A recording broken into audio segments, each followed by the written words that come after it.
दर्शकों, आप देख रहे हैं देश का सवाल। एक तरफ अमेरिका और ईरान के बीच 82 मिनट तक बातचीत होती है, दूसरी तरफ डोनाल्ड ट्रंप खुली चेतावनी देते हैं, ईरान हिजबुल्लाह को रोके वरना फिर हमला होगा।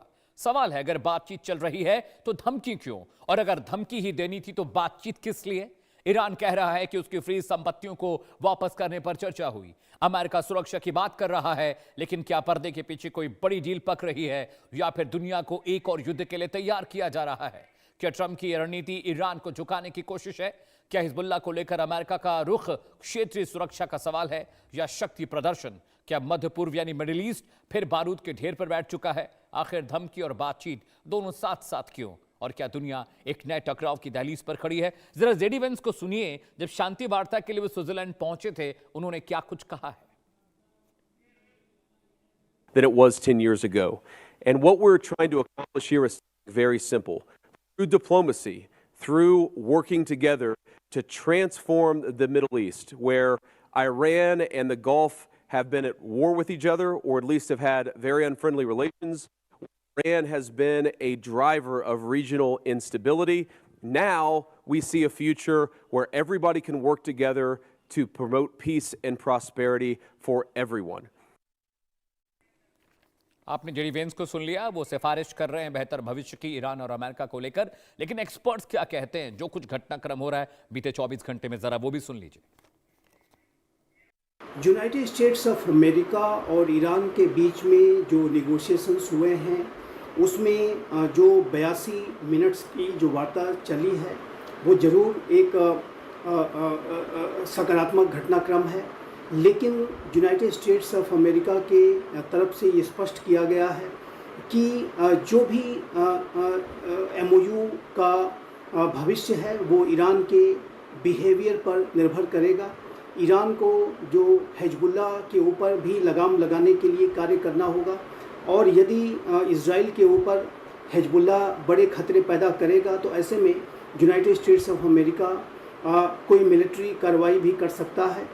ईरान का बिहेवियर यदि एग्रेसिव हुआ, रिस्पॉन्सिबल नहीं रहा, तो अमेरिका किसी भी समय पर ईरान के विरुद्ध भी कार्रवाई कर सकता है। ये बात भी अमेरिकी राष्ट्रपति डोनाल्ड ट्रंप के द्वारा बार बार स्पष्ट की गई है, और ये बातचीत तो ज़रूर चल रही है। लेकिन इस बातचीत का जो भविष्य है, ये जो MOU साइन हुआ है, उसका जो भविष्य है वो ईरान के इस्लामिक रिजीम के बिहेवियर पर, उसके व्यवहार पर निर्भर करेगा। इतनी लंबी मैराथन टॉक्स के बाद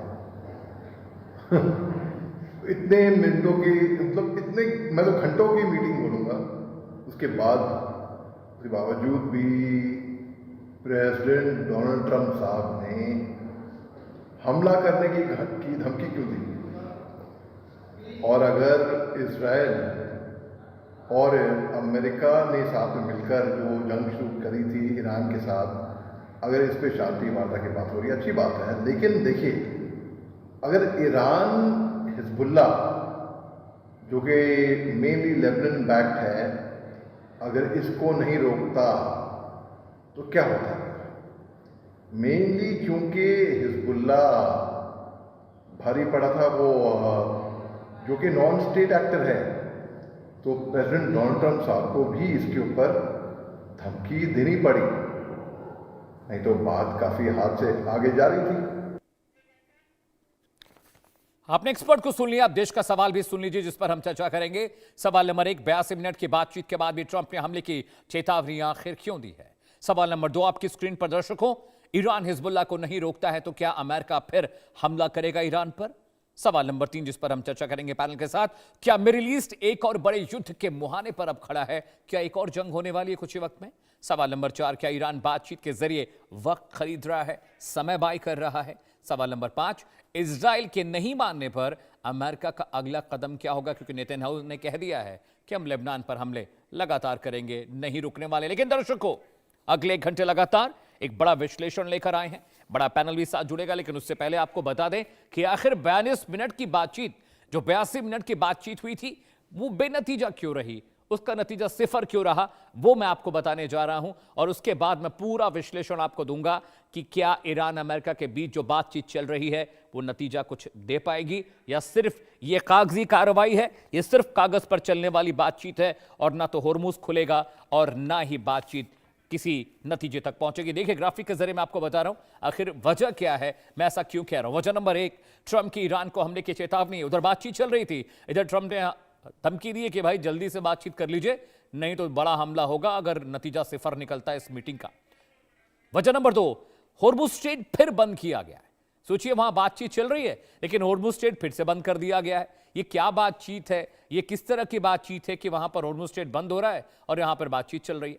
वजह नंबर 3, हिजबुल्लाह पर हमले के लिए इजराइल अड़ा हुआ है। इजराइल ने साफ कह दिया है कि वो किसी भी कीमत पर हिजबुल्लाह को छोड़ेगा नहीं और अमेरिका बार बार कह रहा है हमले मत करो। ईरान ने शर्त रखी है हिजबुल्लाह पर हमले नहीं रुकेंगे तो पीस टॉक नहीं बढ़ेगी। वजह नंबर 4, इजराइल ने अमेरिका की बात मानने से इनकार कर दिया है। नेतन्याहू ने कह दिया है we will decide the future of a country, America इस पर दखल नहीं देगा। फ्री संपत्तियों को लेकर अमेरिका ने भी इनकार कर दिया है। जो इस उम्मीद में बैठा था ईरान की जो फ्री संपत्तियां उसका कुछ न कुछ होगा, उसके बदले पैसे मिलेंगे, उन्हें डीफ्रीज किया जाएगा, लेकिन साफ साफ अमेरिका ने मना कर दिया। लेकिन दर्शकों, ईरान ने ट्रंप को जो नई धमकी दी है उसकी वजह क्या है, उस पर क्या है उनका कहना, वो आपको मैं बता दूं। समझिए ये प्रॉक्सीज को लेकर जो खिलवाड़ हो रहा है, ये प्रॉक्सीज बहुत मुश्किल पैदा करने जा रहे हैं इस पीस टॉक को लेकर। और ट्रंप साहब ने जो नया बयान दिया है वो प्रॉक्सीज पर ही है। प्रॉक्सी की वजह से और हिजबुल्लाह हूती सबसे बड़ी वजह बन रहे हैं जिसकी वजह से पीस टॉक इनिशिएट नहीं हो रहा। दर्शकों ग्राफिक के जरिए मैं आपको बताऊंगा कि आखिर जो ट्रंप साहब ने नई धमकी दी वो क्या है। ईरान हिजबुल्लाह की गतिविधियों पर रोक लगाए, ये बात ट्रंप ने अपने नए बयान में कि उन्होंने कहा हिजबुल्लाह नहीं रुका तो ईरान पर और बड़ा हमला होगा।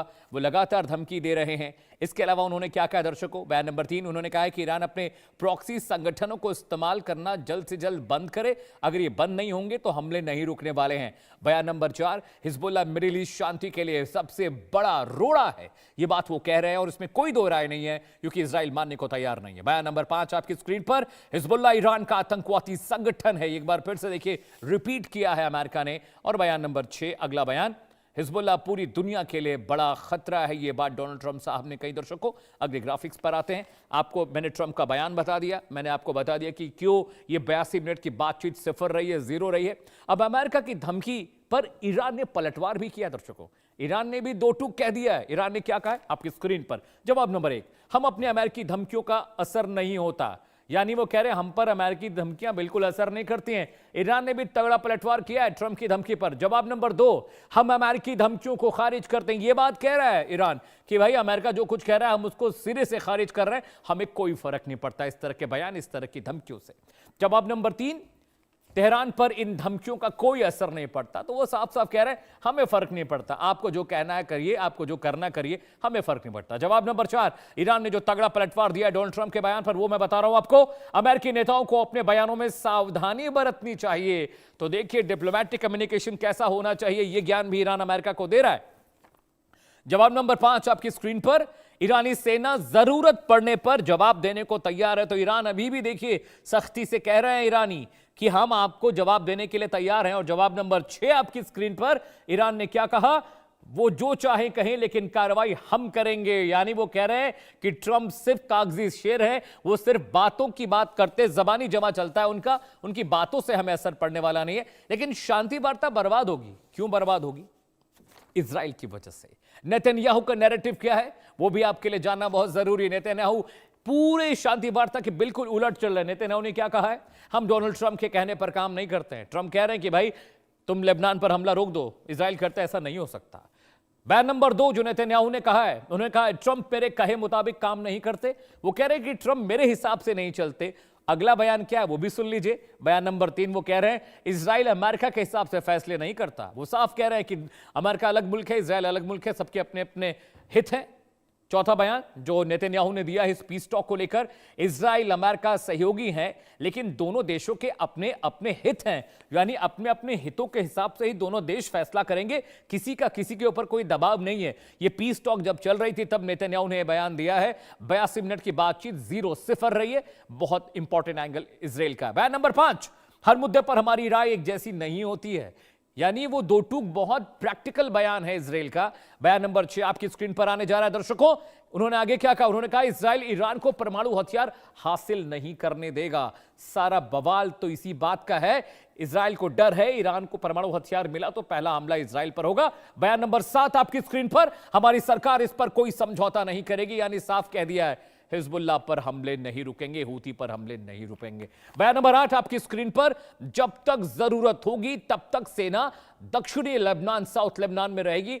तो उन्होंने हर वो बात खारिज कर दी जो डोनाल्ड ट्रंप साहब ने कही थी, जो ईरान की मांग थी, जो पीस टॉक के मसौदे में थी, उन सब चीजों को सिरे से खारिज किया है। लेकिन अगले 60 दिन बेहद अहम है दर्शकों। क्यों? अब मैं बता रहा हूं 5 मुद्दे जिस पर आपकी नजर रहनी चाहिए, मेरी भी नजर है, क्योंकि ये 5 मुद्दे अगर बेहतर तरीके से एग्जीक्यूट हो गए तो शायद कुछ हो सकता है, लेकिन मुझे उम्मीद बहुत कम है। वो मुद्दे कौन कौन से हैं, वो मुद्दे आपकी स्क्रीन पर दर्शकों मैं दिखाने जा रहा हूं आपको। जी हां,